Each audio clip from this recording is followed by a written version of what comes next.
প্রিয় মৎস্যচাষী ভাই ও বন্ধুরা, আসসালামু আলাইকুম। আশা করি সকলে ভালো আছেন। আপনার ভিডিও স্ক্রিনে যে মাছগুলো দেখতে পাচ্ছেন, এই মাছগুলো হলো চিতল মাছের পোনা।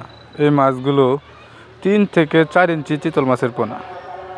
এছাড়াও আমাদের কাছে আরও মাছের পোনা রয়েছে, যেমন শিং, মাগুর, কই, গুলশা, পাবদা, ট্যাংরা, প্লাটকাপ, লাল রুই, চিতল, কাতল, কই কার্প এবং গোল্ডফিশ, আরও বিভিন্ন ধরনের মাছের পোনা রয়েছে। তো আমরা আজকে কথা বলবো এই চিতল মাছের সম্পর্কে। এই চিতল মাছ কীভাবে চাষ করবেন বা এই চিতল মাছের রোগবালাই হলে কী করণীয়, তা সকল পরামর্শ দিয়ে থাকি আমরা। তাই ভিডিওটি টেনে টুনে না দেখে পুরো ভিডিওটি দেখার অনুরোধ রইল।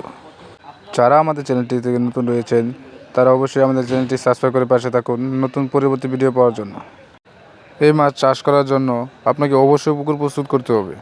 পুকুরের পানি হিসেবে ভালোভাবে পরিষ্কার করে ময়লা আবর্জনা সব পরিষ্কার করতে হবে।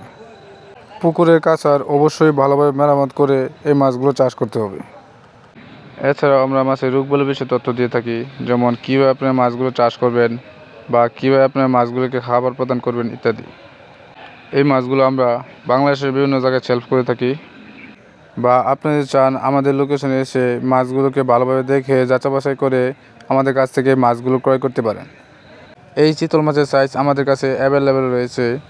আপনারা যে কোনো ধরনের মাছ নিতে চান আমাদের কাছে যোগাযোগ করে মাছগুলো নিতে পারবেন। আপনারা যদি এই মাছগুলো ক্রয় করতে চান তাহলে আমাদের ভিডিও স্ক্রিনে নাম্বার রয়েছে, এই নাম্বারে যোগাযোগ করে আমাদের কাছ থেকে মাছগুলো ক্রয় করতে পারেন। আসসালামু আলাইকুম। সকলে ভালো থাকবেন, সুস্থ থাকবেন। আল্লাহ হাফেজ। দেখা হবে পরবর্তী ভিডিওতে।